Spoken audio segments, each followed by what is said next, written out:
chat it with you. People get distracted with PowerPoints if that's all right. I was in the networking group and just talking a little bit about my backstory. Originally grew up in Michigan. I was born and raised there, went to college there, came to Rochester for medical school in 2010. I spent 6 years in medical school. I did 2 years doing an additional like dual degree option where I got a master's in neurobiology anatomy, sort of on top of the medical degree. And then I matched here for neurosurgery. This was actually my number one choice. I'm married. I have a wife. She's invested in the community. She works for Wegmans. She's actually a merchant, category merchant at Wegmans, and we have a church family here, and so we kind of built a community that really kind of just embraced us and kept us and made this an attractive place to kind of continue my medical career. It's been an absolute joy being a neurosurgeon. I wouldn't trade it for the world. It's definitely my number one passion. But along the way, there's been just a lot of different things that have happened to me that I've been interested in, that have sort of helped me to realize that my life is more than just medicine, and that there's other ways that I can impact the community and make a difference in the world.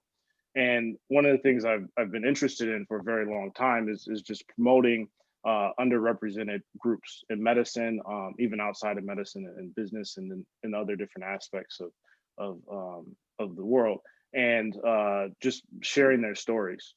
And when you're in residency, your time is of the essence. You're fueled by coffee, right? But you don't have a lot of time. You're on the grind. It's 80 plus, work hour weeks, and you're just constantly thinking about that. But this year has been a unique year for me. It's a 7-year training program in total, and I'm in the 5th year of that training program. And the 5th year is called a career building year. It's a built-in year. It's required, no matter where you are. Training as a neurosurgeon in the country, you're required to kind of spend that time. And so it's been an eye-opening time. I've been spending time in the ICU here, and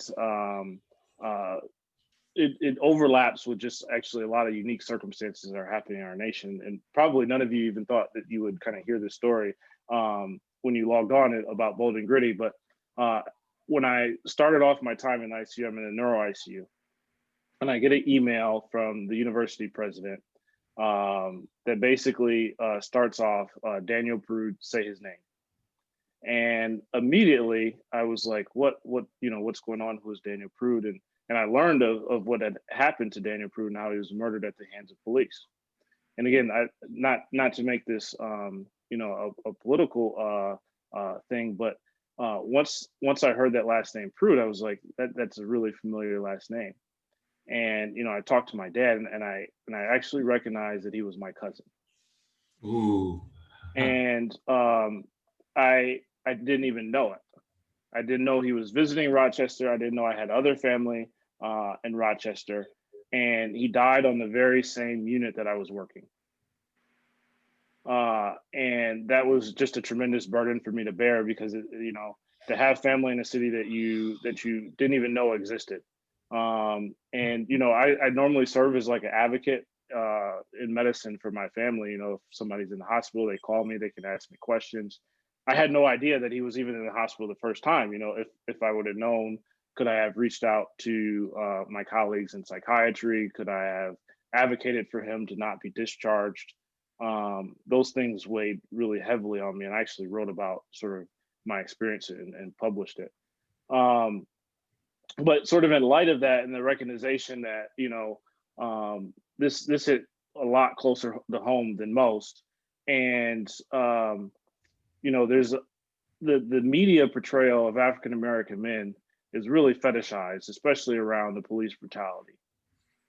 But my cousin was, and these are things that I learned after his death, because of just different family circumstances. I never even had the opportunity to meet him, but he was somebody who lit up a room. He was a brother, he was a son, a nephew, he was a cousin, and that story was never told.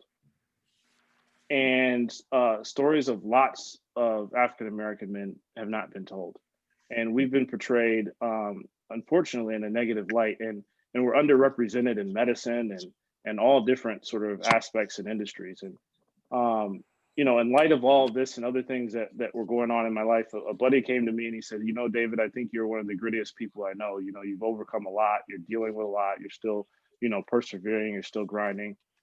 And that was after he had read this book called Grit by Angela Duckworth, talking about how success is more about, the perseverance and the grittiness of an individual rather than just like their book knowledge. And it really accelerated this passion I have for advocating for underrepresented groups, for telling the stories of people who have done like tremendous and inspiring things, whose stories hadn't really been told. And so that was the impetus for the brand Bold and Gritty. My wife's a merchant. She's in business. She got her MBA from Simon. And as we kind of hashed out this idea of what is Bold and Gritty, what does Bold and Gritty represent, and we really kind of started to focus the brand around myself as sort of this bold and gritty individual. And what makes me bold and gritty, and what fuels my drive? How do I get up and go every day? How do I do it all? Which nobody ever does it all, but how do I manage all of these different things? And so we wanted to find a vehicle to share these stories, and coffee kind of fell in my lap as that vehicle. It's something that has kept me awake during medical school. It's something I've fallen in love with. It's something I drink on a daily basis, and it's something that's not fully represented very well in the African American community. And you think about coffee and you think about the conversations that are had around a cup of coffee, and using sort of that cup of coffee as a way to really bring light to these issues of social justice and equity, and helping people to be more conscious about the conversations they have around that cup of coffee. And so here we have Bold and Gritty Coffee that is born. And to bring it full circle, when I was a kid, in my parents' house, there's this coffee table book, and they had these beautiful portraits and illustrations of African Americans going to church families, and they were getting ready for church. They were they were enjoying the worship experience. They were having Sunday dinner. They were doing family gatherings. There was this picture that stood out to me and is still just imprinted in my mind. And it's a portrait of a father teaching his son how to tie a tie. And in the Black community, that's a big deal, right? Have a father in the home. I did have a father in my home, but to have a father in the home who is present, who is serving in that sort of that mentoring role, who's really kind of shaping and molding that young man to really sort of be a leader. And it just never left my mind. I've been big into art. I got into graphic design when I was young, and I've always had like different side businesses and things like that, especially from a marketing standpoint. And when I thought about telling these stories, I thought about like, how can we make something that's as timeless as that image that remains imprinted in my mind?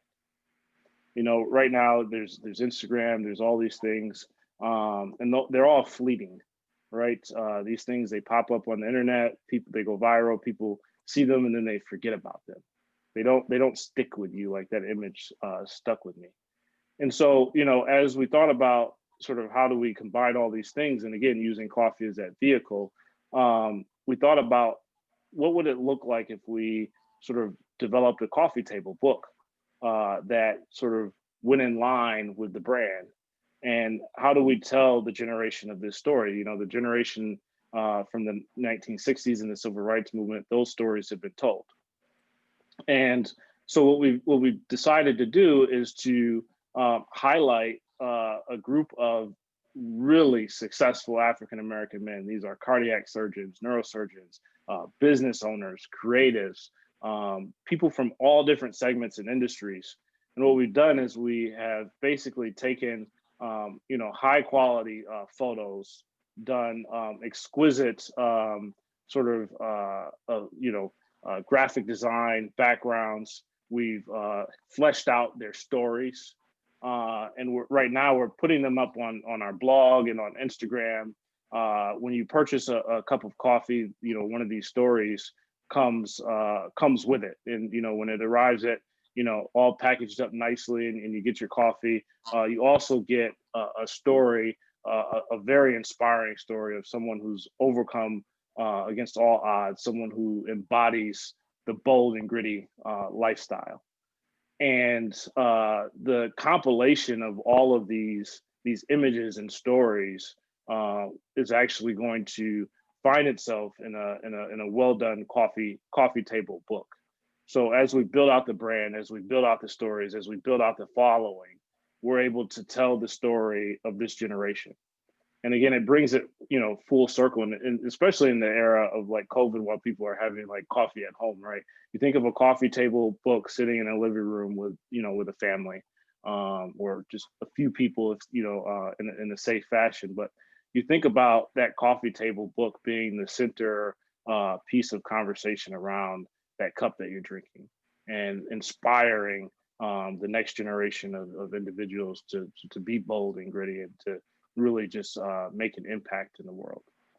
Um, and so that's sort of the sort of the long story. I mean, I'm really happy to kind of have this format to kind of share that background piece to our brand.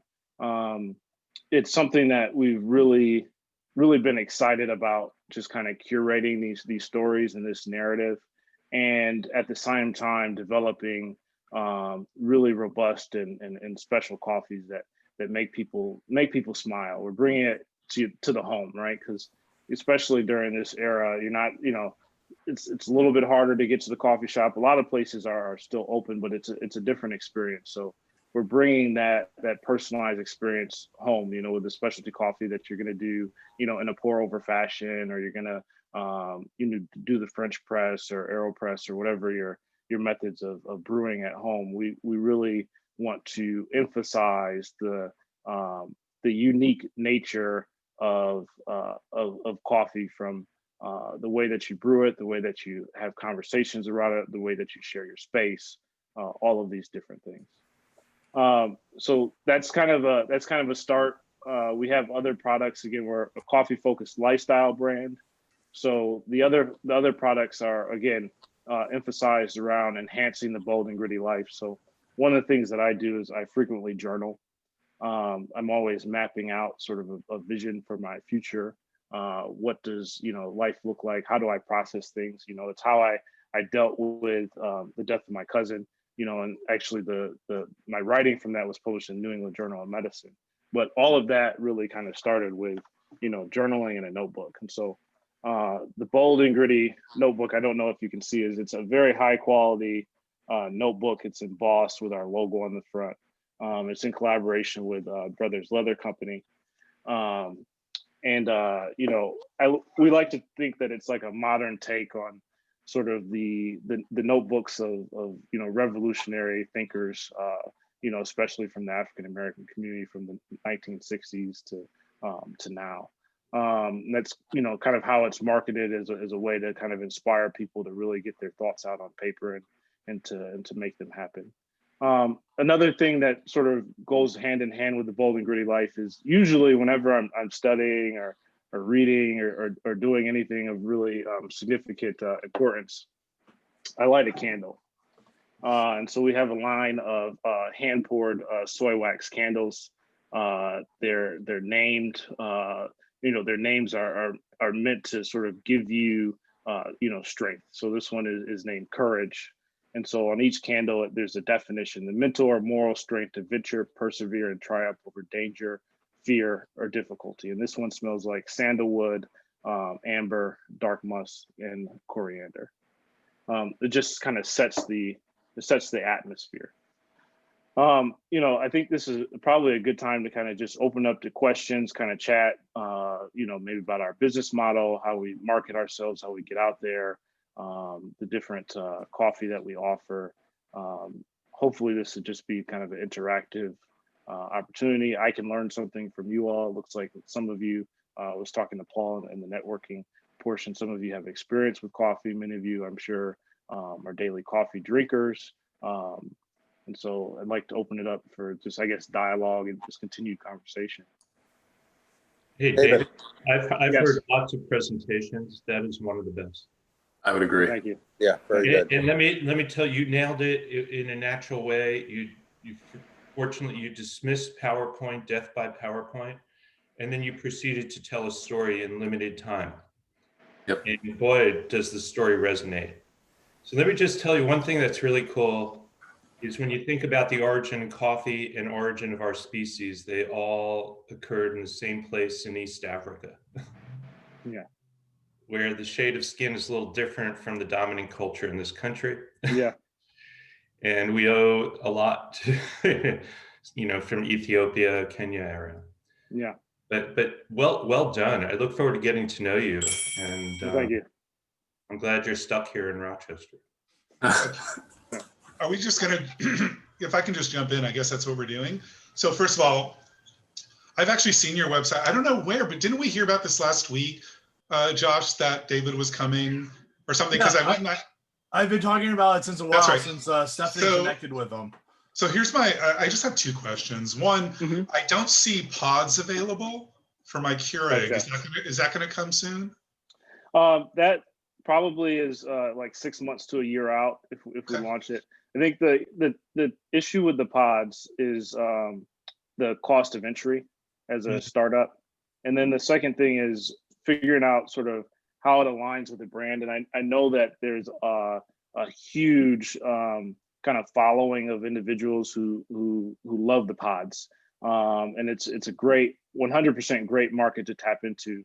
But as a startup right now, we've kind of focused on that sort of specialty coffee, and we've really sort of made our niche in like roast to order, fresh, like coffee, like, third wave kind of coffee. And so the pods, I think, as a startup may kind of like shift away from that narrative. And it's great, I think, for like market share and for like the convenience of it and all of the people that are really interested in it. But I think that perhaps maybe like in a 6 months to a year time frame as we grow, we have a little bit higher penetrance into the market, we could buy into something like that. But I think for the time being, with our focus being on that conversation piece about the intentionality of everything that goes into it, I think that the roast to order, the emphasis on of beans that you can use for like pour overs and French roast and stuff like that, that you kind of take your time, you kind of sit with it, you really you ponder it. So you're thinking about this whole coffee experience, and like you're thinking about the stories, and it's a very intentional sort of thing. So I think that for those reasons we haven't gotten into it, but we're open to it, and I know that there's a market for it, and I know that there's a lot of people who would be interested. That would be me. Yeah. David, I have just one more quick question. Yeah.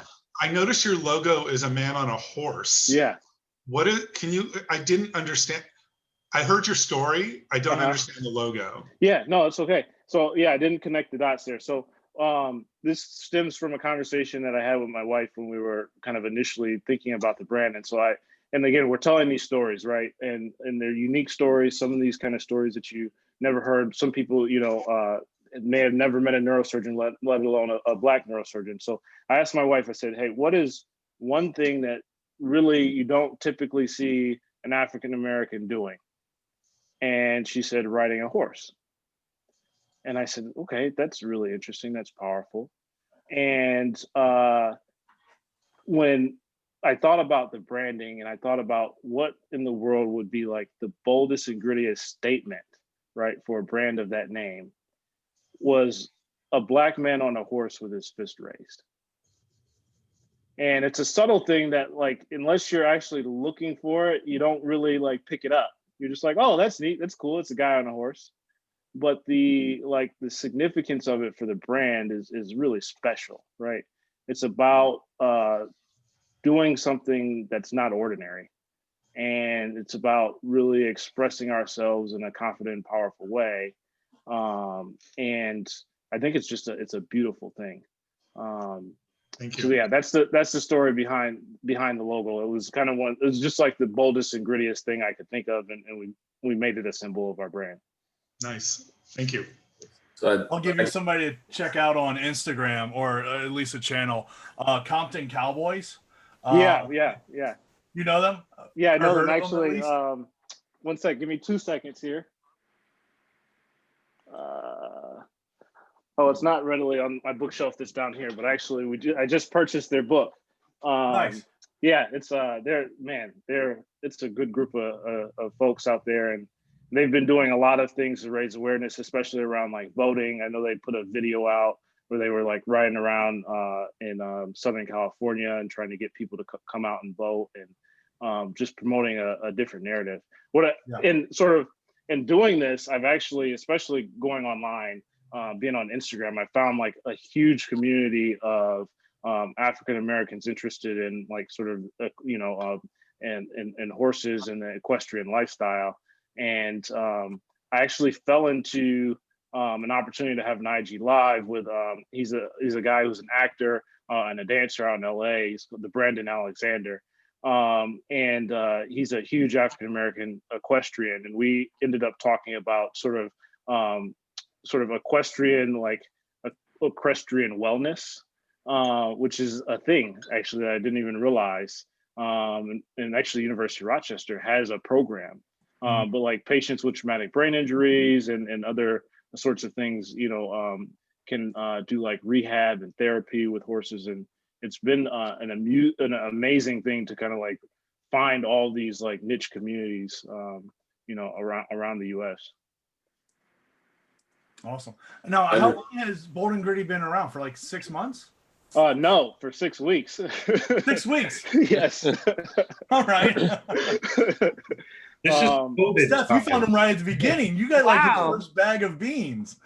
Yeah. Yeah, it was serendipitous, honestly, because I mentioned this to all of you before, but I decided that for Christmas I wanted to give my family members presents from Black-owned businesses in Rochester. And so I did a search, and I found the Black-owned business Rochester site, and then just started looking through it, and I found David there, which was great. And of course I did buy stuff for my family and from some other places as well. So it was, I can't take credit for the coincidence there, but I'm so glad that happened. So David, I have a few questions. Yeah. I want to start by echoing parts of what Richard Glazer said, which is you did a great job presenting the story aspect, and I'm very interested to get to know more about you and your ideas. So I guess I had a couple things that I was thinking about while you were talking. One is coffee has a strong connection in a lot of ways. Richard pointed to one, but like we're part of this community that often has people punch in from the startup grind area, and they're like the whole coffee metaphor, it's going to land, I think, very well with entrepreneurs, and you definitely speak like an entrepreneur. So I commend you for that. And I think you'll find a lot of people who kind of align with your way of speaking around this type of group. One of the things I was thinking about is in your book that you're planning to make, is that intended to be national stories? Are you considering telling, I know you're going to tell your own story, so that's a local story, but are you telling more like local stories to inspire those who are near, or are you telling more national stories to inspire like a larger body of work? And then I had a few other questions, but I was interested in that. Yeah. So right now it's the stories are national, and they're mostly right now they're individuals that I know personally, or have some type of connection to, just based upon my training, going to college, going to conferences, meeting different people. So we've highlighted about 12 people now, and they all come from various different places around the country. And so, we like to highlight people here in Rochester, and sort of our launch event was a group of, I think, 11 guys here from Rochester.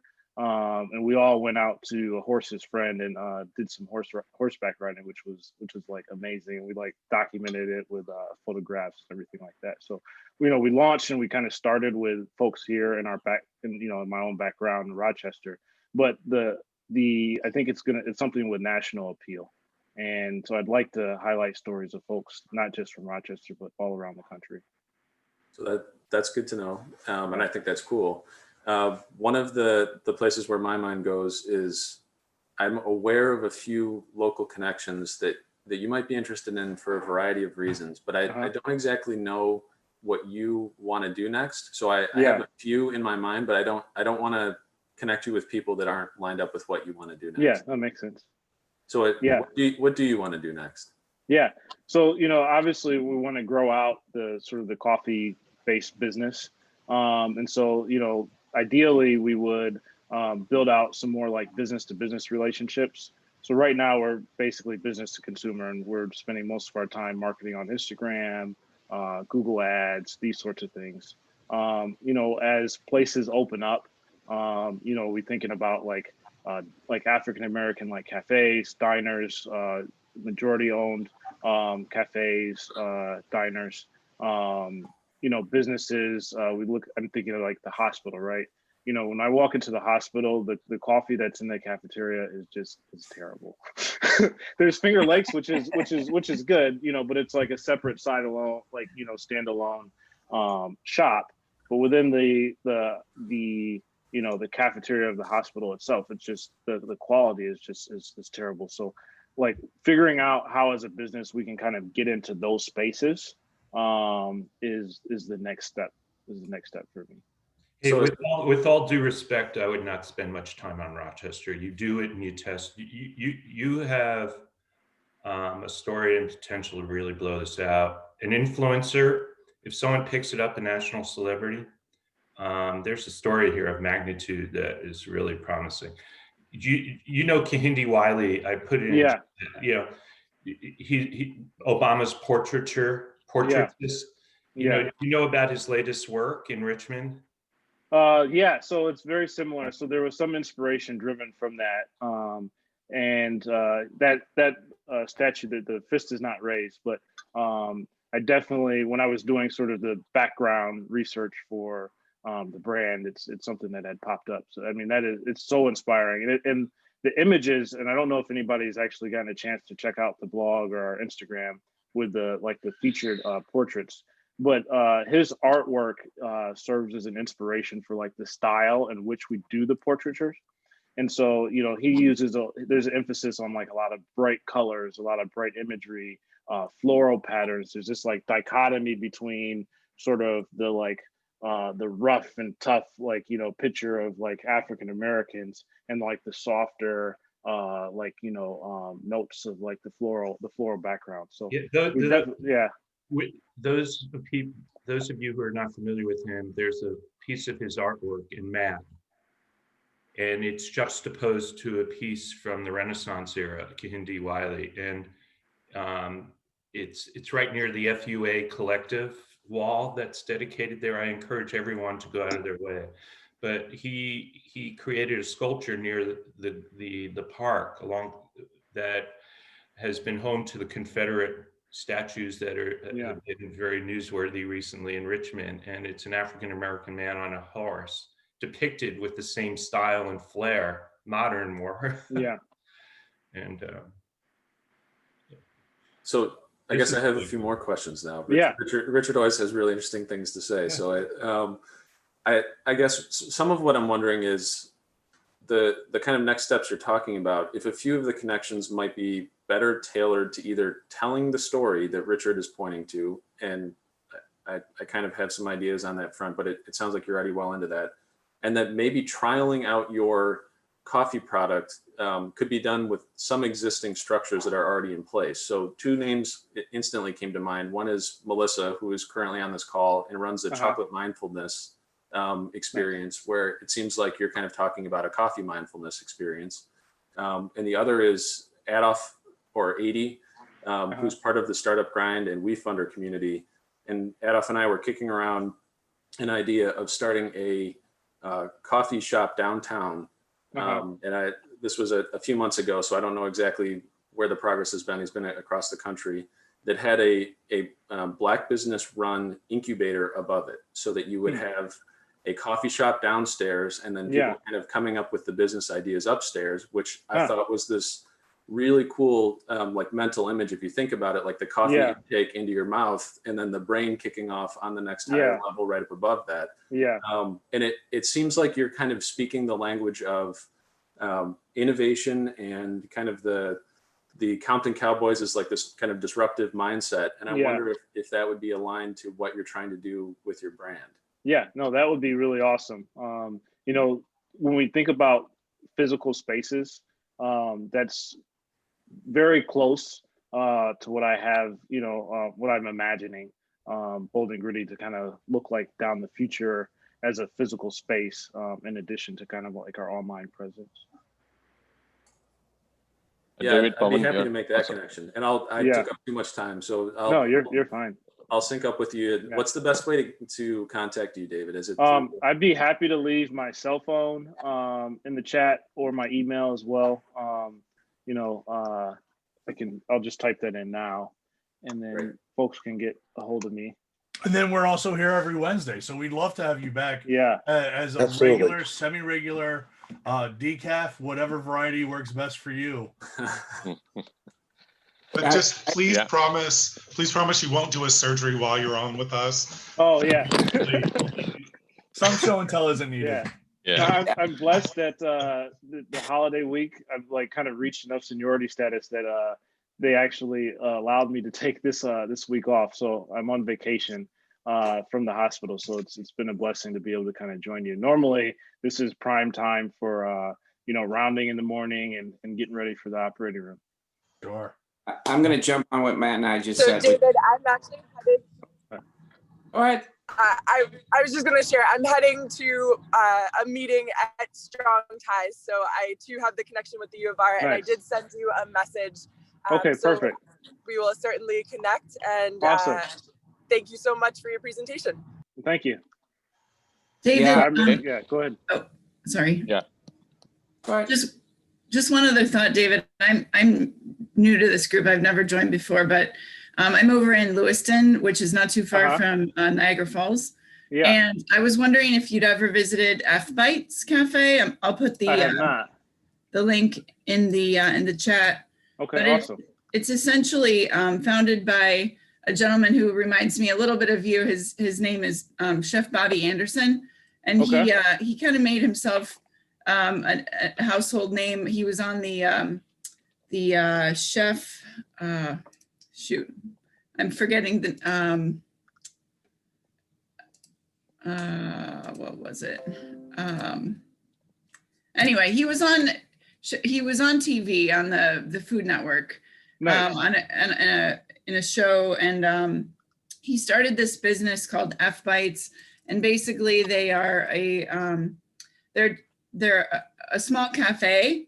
They started up with Starbucks coffee, but they are also a vocational training program for Niagara Falls high school students. Nice. Chef Bobby grew up there, and had kind of experienced life in poverty and has an awesome story and a mission behind his business. So I think it would be an interesting match if he could sell your coffee there. Yeah, that would be great. I'll shoot the info to you. And it just happens to be right next door to Trek, which is the innovation incubator for Niagara Falls that's run by a gentleman that probably a lot of the folks on the call here know, Pat Whalen, under the umbrella of Niagara University. So it's a co-working space. It'd be a great place for you to check out and maybe tap some of the resources. Yeah, we That's do have great. 5 All that people sounds from Buffalo on the call here. So you're also getting some inroads into that area as well. And any connections we can help you making up in Buffalo, I'm more than happy to do. So I appreciate it. And I think, Pavan, did you have a question? Yeah. So David, great presentation and great story. A couple of months back, there was a startup in India called coffeemug.ai. It started by a lady. And she built a network around the website, connecting people to have conversations over a cup of coffee.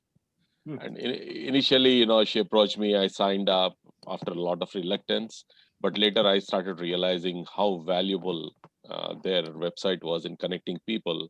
And then, having some great conversations. And I met some great entrepreneurs, founders, investors. I think it is something which would be really useful if you're also able to build a community around your coffee. Yeah. And people are able to make those connections, networking, and have those great conversations, right? And eventually, they figure out what is the commonality, when you have those conversations.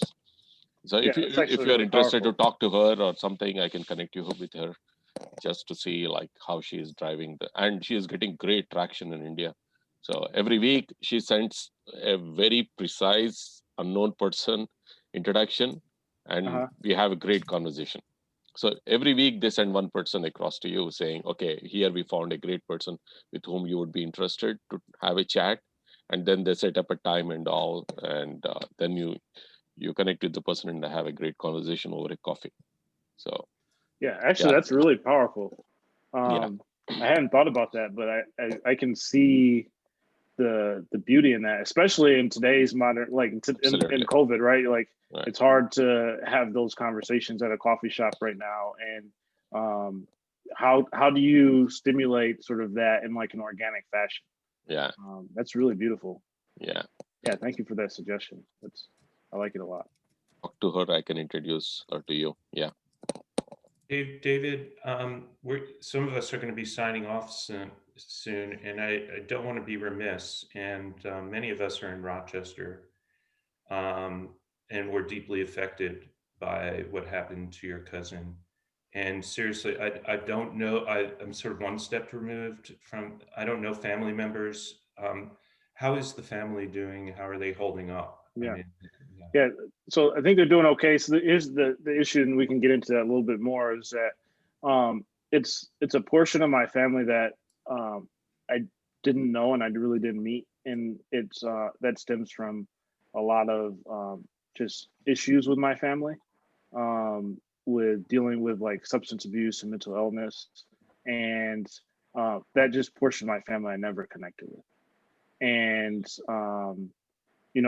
I kind of ran away from that side of my family, and I didn't attend like the family reunions and those sorts of things. So I honestly would have had the opportunity to meet him last year at the family reunion, because I found out he was there, and just I missed out on that opportunity. And so I've reached out to my family here, and have not had much of a response. That's just kind of a personal note. And so from talking to my extended family that are prudes that are not in Rochester, who are in Chicago and LA, people are doing okay. But my family here in Rochester, I just, for some reason, have messages have just not been answered. So thanks for being so open, because it humanizes the experience rather than become a tabloid name. Yeah. Thank you. Yeah, David, I came in late, so but I got part of your story. Amazing. I just ordered your coffee, by the way. So thanks. Love your website. Thanks. I agree with Matt, and I love bold and gritty, connected with startups. What a marriage, right? And I would love to see some of the accelerators here locally, like Nextcore, who has the worst coffee, but a nice facility, should have your coffee, right? So I would, as a vertical, go after startup accelerators. If you're looking to go B2B, it's great. I love that coffee idea downtown, Matt and I. That coffee shop, amazing. Love to get involved if you need anyone involved. I'll talk to Addie as well. You have a lot of people around, I think, that support entrepreneurship here locally and on this call. So feel free to tap into us. Love to help out. Yeah, I appreciate it. Yeah, as a nice benefit, I think you've got a nice bump in online sales today. Thank you.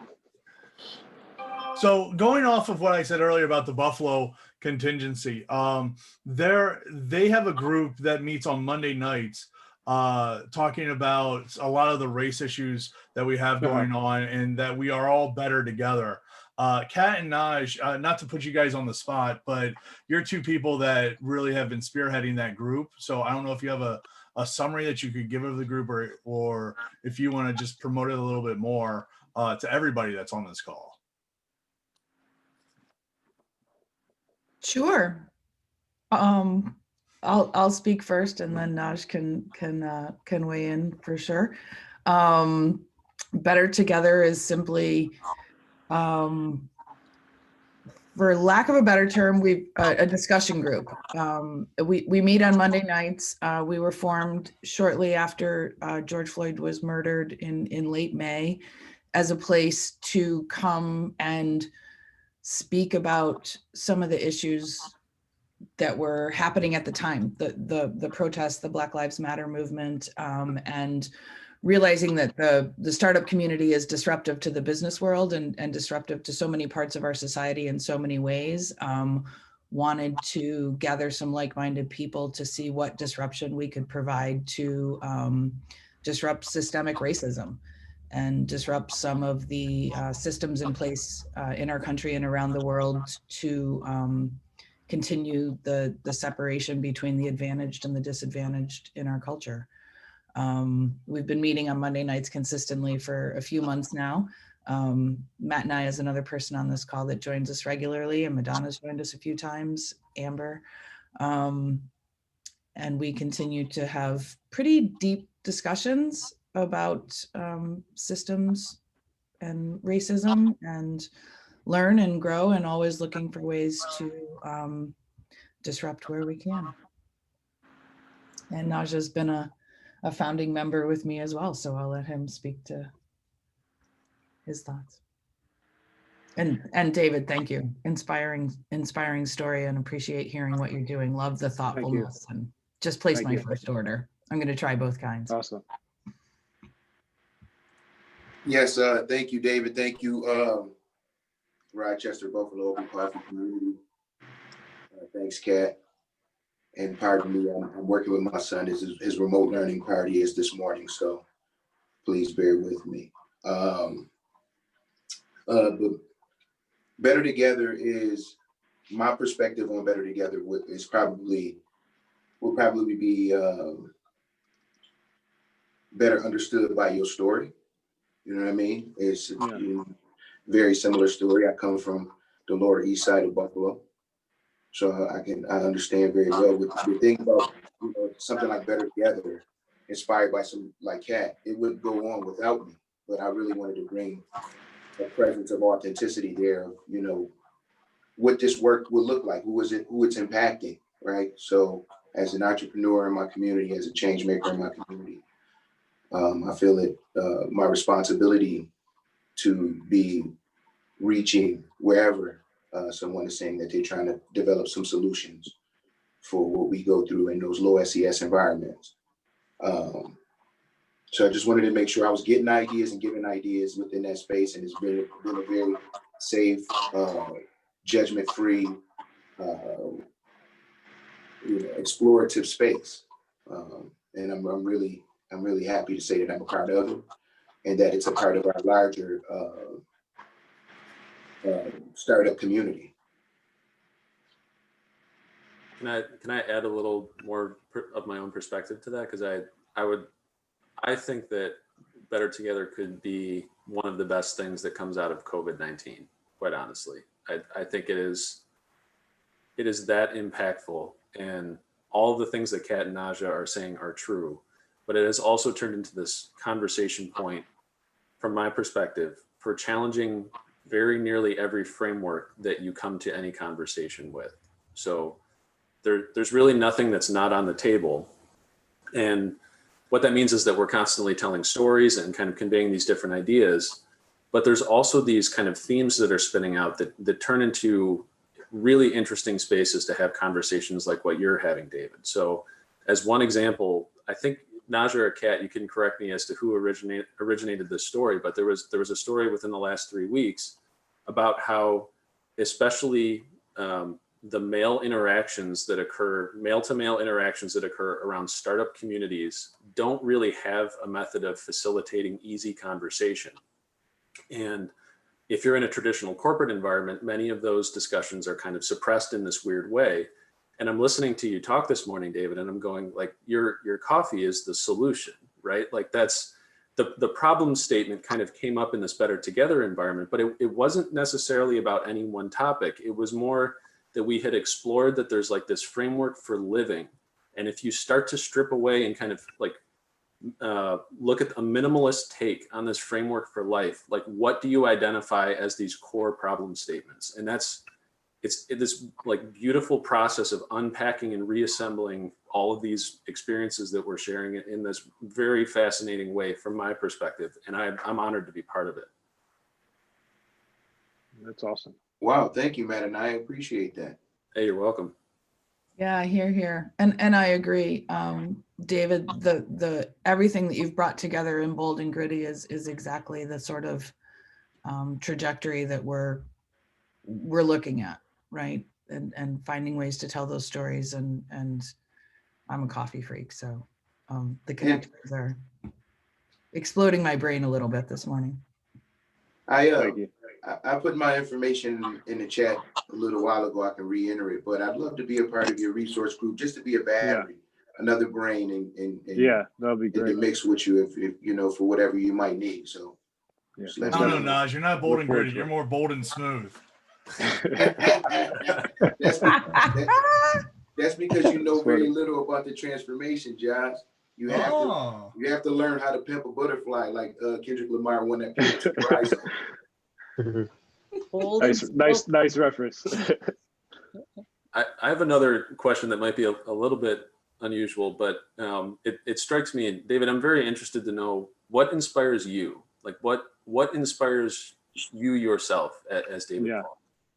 Yeah, I mean, it's a lot of things. I think that my parents put a drive in me when I was a kid, and so I was exposed to so many different things. And when you talk about family connections, and all this kind of ties back in. I was talking about how I wasn't very close to half of my family, which is my father's side, and growing up and seeing sort of that dichotomy.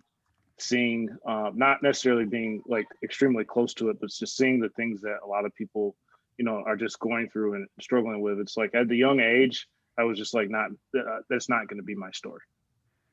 And so I think that for, much of my life, I've been driven by the fact that I want to build a legacy that goes beyond me, something that, my dad sort of kind of broke that mold with me, and I wanted to take it to sort of the next level. I wanted to build something that, my grandchildren and great grandchildren would be able to look back upon, and something that's just going to inspire the world. So I think I've been driven by sort of kind of rewriting that narrative and building a legacy. So that's really been my why. And then, these experiences I've had along the way have just continued to light that fire. It's just the fire is just it's growing out of control within me, and it's just like I can't stop. You know what I mean? So I'm not a perfect storyteller. I'm far from it. But I think that if you could take what you just said in that last minute and a half and compress that down into a espresso sized shot of inspiration and have that be what's in your book about yourself, people will never stop buying it. If you can take all that, I think it needs to be a little bit kind of distilled down into like the espresso bite. This inspiration comes in these shots that light your brain on fire. And I think if you took what you just said and you turned it into that espresso sized bite, you would you'd sell out shop as far as inspiring people. And Naj is great at helping people figure out how to do that. I speak from personal experience. A lot of coffee. Thank you, Pat. I like it. So David, what are the big challenges that you have at this point? What do you see that Bold and Gritty needs? Is it investment dollars, marketing, scaling? Yeah, I think the biggest thing right now is scaling and figuring out sort of how to do that in the most efficient way possible, and juggling sort of being a neurosurgeon and a business owner.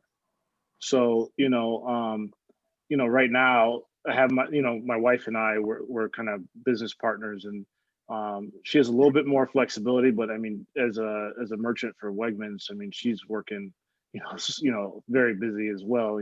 Actually her category is health and wellness. And so when the COVID hit, she was responsible for sourcing all the hand sanitizer for Wegmans across the country. And so she's just been like, go, go, go, go, go. And so that's the biggest thing from us is figuring out, okay, like at what point do one of us dedicate sort of a little bit more kind of like a full-time role to this, and I think that she'd be kind of willing to make that jump, depending on sort of how things move over the next few years. But I think scaling in an efficient way, I think advice on sort of the behind the scenes business organization. I'm a neurosurgeon. I'm not a a business person. So when it comes to making sure that like those nitty gritty behind the scenes processes are in place and ready to scale with us, I think all of your wisdom would be extremely beneficial in that area.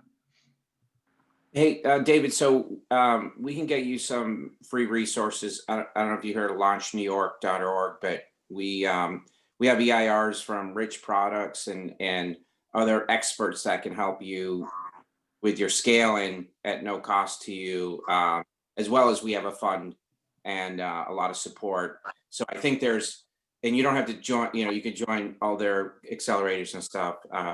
We just provide free pro bono services. So it's launchny.org. By the way, Neil, I'm looking at your baby. Wow, cute. Sorry, got distracted. Thanks, I'm sorry. He's screaming his head off. I had to go grab him. Yeah, so I think there's a group here that would love to sit down with you and help you sort of think through that, the strategy around scaling. I think you have a great story, and I think you have a niche that you can go after pretty fast and furious. So love to join that group. Maybe Matt and I think would probably want to lead that group, and happy to jump on some calls with you. Sign me up. I appreciate it. And also, as an alternative, I know you can't come to this very often, but if your wife's available, I know she's super busy, but if she has a little more flexibility, certainly please invite her to this group as well. Great idea. Yeah, most definitely. Most definitely. David, I just wanted to say one last thing here. I wanted to echo everything that everybody has said. I'm not going to repeat it at all, but this morning has been wildly inspiring for me. And I appreciate you coming and sharing your story. The thing that struck me most that hasn't been specifically said, but I wanted to call it out, is when Josh asked how long you've been operating, I was expecting to hear at minimum 6 months, more like a year to 2, because of just how fluid you talked about the business and how mature it seemed. And the fact that you ended up saying 6 weeks absolutely floored me. And I think if this is what you've done and been able to do right in 6 weeks of a launch or wherever exactly you are, I am absolutely just eager to see what you do going forward in 6 months, let alone a year, 2 years. So you're incredible, and thank you. I just wanted to tell you that. Thank you. Yeah, that's a great point. Yeah, I appreciate everyone's questions, your wisdom, the resources of this group. When I never imagined that this is the group that I'd be talking to. So I'm excited. I'm as inspired as you all are to be in your presence. So thank you very much for the invitation. In order, yeah. Come on, raise hand. How many people raised? Oh, I definitely did. Yeah. All right. Well, thank you. So this hour was worth. I know I put an $80 order in. How many? Let's add it up. Because I had to get the merch. This is cool stuff. So. Oh, I only started with 18, so sorry. He's more of yeah. You'll end up big. On the merch front, can I ask? if there's going to be a point where I can buy some of the amazing pour over hardware that you've got in your content shots. Like first off, the photography, the content that you're generating is amazing, and I would love it to be like extremely shareable. The way that you're doing that it's beautiful work, but I would love to buy the hardware as well. Oh yeah. So right now we don't like have that we haven't like invested in, you know, like warehousing like a bunch of like Chemexes or kettles or anything like that. I haven't figured out the economics of like of being able to do that in a way that provides like a reasonable amount of like I don't know what the right word is, but I think it would be a little expensive for the customer at our scale. And I looked into this. I looked at other coffee shops and things that are doing this. And for example, for like a standard French press, you know, they were charging $40 for a 34-ounce French press. And you know, I'm all about supporting small businesses, but when you can buy that same French press on Amazon or go to, you know, Target or somewhere for $20, it's a hard thing to really push on my customers. So it's I'd love to have the opportunity to do it, and I think at our scale right now, it's hard to get to work out like the pricing scheme where it's beneficial to our customers, you know. And you know, if people want to buy a $40 French press from me, that's awesome. But I don't know that like right now that like that's the move. Just, you know, I don't know. What are other people's thoughts on that? David, I can help you with that. I can show you how to buy direct, and I have factory connections. Okay. So there's be very easy ways getting around that. Yeah, we definitely need to talk. Yeah. Please do the pods. And yeah. I'm voting for the environment. No pod. I need a pod. Yeah. Yeah. I think you also have another alternative. Oh, go. I'm listening. Self-fill. So the other alternative on hardware, definitely check out what Paul's got, because he's going to surprise you. Awesome. But a lot of times with startup businesses, you can do some of these high overhead. You worry about the inventory space and it's such, because you got to do inventory turn and the other accounting math that goes into it. But you can do like seasonal pushes, you know. So like next year, you know, you could do a holiday run. Yeah. Right. And then it goes away. Then it goes away. Right. So there are ways in which you can fairly quickly, you know, again, pick periods and do something for a short period of time and do it quick, high volume, quick, turn it over, done. It was economical for everybody. And then you figure out the next one. So yeah, no, that's great. Paul hook you up. Yeah, also, definitely we need to talk. Also a gift program, because then you could be doing it all year long. There's always a reason for gift programs. Yeah. He has a subscription program. Yeah. That's a good model too. There's several coffee companies that have been tracking. They're doing that right now.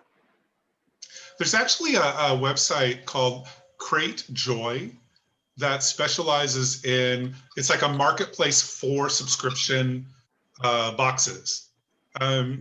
It's very interesting. I couldn't do it because I have one product, but you have this whole market. Yeah. Cratejoy.com. Cratejoy. I'll look into that. Yeah. Yeah, I think getting into subscription boxes is a really good way to kind of share our story to a larger market. We're going to be in the June box of there's like a Rochester box that's actually starting up this year. It starts in I think the first box goes out in March, and Fuego Coffee is going to be in the March box, and then we're excited that we were asked to be in the June box. So that's one thing that's obviously like 6 months into the making, but you know, if there are other box opportunities that people know about, or you know, definitely send them our way. We're like working on actually our next product is going to be like a 4-ounce bag, and so you can do like a trio. So it's like total of 12 ounces, and we're releasing our decaf and our resilience blend. So resilience is like one of our new blends. We're going to release that in January, and then probably closer to February and March. As we continue to scale, we're going to get like custom bags for the 4 ounces, and then those will be good for subscription boxes, but then also for like gift sets, and then you can buy it like as a trio online as like a sampler. Yeah, the actual unboxing experience and the content that you have would marry together really well to make that entire coffee moment in the morning like even more engaging for folks. I think that would be an awesome point to tell a story. Yeah. I want to give you another point of positive feedback, David. You're doing a couple very good things today. One is you told an awesome story that engaged everyone, but to tack onto that, you're also receiving a lot of very structured feedback and kind of somewhat in the wild ideas, which you're doing a great job of integrating and talking about. So I think it's important for people to hear when they do a good job. You're doing a good job today. Thank you. You're welcome. Are there any cafes that are buying your product that we can go to sample some of them? Not yet. I mean, just we're 6 weeks in. The guys at Ugly Duck bought some coffee about 2 weeks ago and got some feedback that they really enjoyed it. We'll see if they catch on and want to put it on their shelves. A similar company sort of in our that's like in our niche is Three Keys Coffee Roasters out of Houston, Texas, and they're African American owned roastery. And Ugly Duck is currently featuring their coffee. So I do know that there's some interest in having sort of coffee that comes from African American owned businesses being featured at different places. But we haven't fully sort of hashed out what that looks like. That's kind of like the 2021 plan is like, okay, how do we get into coffee shops and cafes and different places like that. Somebody brought up how the picture, your website, just the pictures, the visuals are so great. Who does that for you? I do. No, it can't be you because you're a neurosurgeon, you're a business owner, and you're doing those websites. Really? So, he mentioned about his art. Yeah, I paid attention when you said and the art design stuff earlier. Right. Sounded like that was high school. Yeah, I started that in high school, and it's been something that all throughout like college when I was in student congress, I did the flyers for student government, any student organization that I was part of, I did. And when I was actually sort of my first business adventure in high school was a marketing company. Well, actually, it was before that. Sorry, I'm getting sidetracked. But so when I was in middle school, I had an uncle on my mother's side who was a pharmaceutical sales rep, and he had like this what is it called? It was like the precursor to the iPod. It was a Palm Pilot, and I thought that was like the neatest thing. So I asked my parents for a Palm Pilot, and I figured out how to use it, and I created this program to help like business owners integrate like their email and to do like consulting on like how do you like integrate a Palm Pilot into your business model. And it was hard for them to take like this, this 12-year-old 7th, 8th grader seriously. But the feedback that I got from that business venture, there was a vice president at a publishing house in Grand Rapids, and he kind of came to me and he's like, I don't really have a need for like your consulting services. Like, I don't think I can like bring a 12-year-old in, but oh man, your website and your marketing and all of that is phenomenal. I do know people who could like use your services to like build out a website. And so like I transitioned from like starting something that was like consulting to like using the model that I built to like market myself, and just turned that into like a marketing company. And so that's what I did to like support myself through high school. And I bought like all my like college books, doing that. And now that I'm in medicine, like I don't do like marketing and like that stuff full time. It's kind of a hobby, and it's helped to fuel my ability to do these portraits. And so that's like the one area of like the nitty gritty of like the marketing side that like I like kind of take ownership of. Like, we have folks who can help us with like the social media and stuff, but it's like those pictures is like, those are my baby. That's my baby. Incredible. And we have other people like my brother-in-law, he's big into photography and things like that. So we have individuals to help us with like the photography and all the other aspects, but the artwork itself is my baby. That's great. Before too many people start jumping off, I do want to say that I recorded David's session. So if anybody wants a copy of it, just let me know and I can email you a link to it. David, I'll email you a link. It's in my iCloud, so you can download Awesome. a copy of this. Perfect. Just if there's stuff that you want to refer back to, or if we're going on your revenge list, I don't know. And I'll also put some of the stuff that was in the chat conversation on there as well. If you want to join in with our Slack channel, just send me a note and I can get you an invite. David, I already sent an invite out to you for our Slack channel. So that's where Better Together is hosted. And there's BOCC along with ROCC and a couple other channels that I think as a startup entrepreneur that might be advantageous for you. There's some good advice guys on there and resources that you can pull from. Kat, Awesome. I think you had something? I was just going to mention Slack. And so the only thing I would add is the motto of the Western New York startup community is give first. And so anytime you're looking for help, have ideas, have questions, it's a great place to, you just kind of throw it out in the huge community of 1,500 to a couple thousand people and you get all kinds of answers. Excellent. I got to run. Happy holidays, everybody. Great. You too, Steve. All right. Take care. I gotta run too. Great presentation. Happy holidays, everybody. Take care and be safe. Take care, Paul. Okay. Are you meeting next week as well? Or are we waiting till after the 1st? No, I'm going to be on next week. So, Okay. you know, anybody brave enough to come on between the holidays. You're my thing this year. All right. I don't know. It's just been really difficult. Nobody I know is getting together. I mean, with anybody else, because it's just not safe. You know? Yeah. Mm-hmm.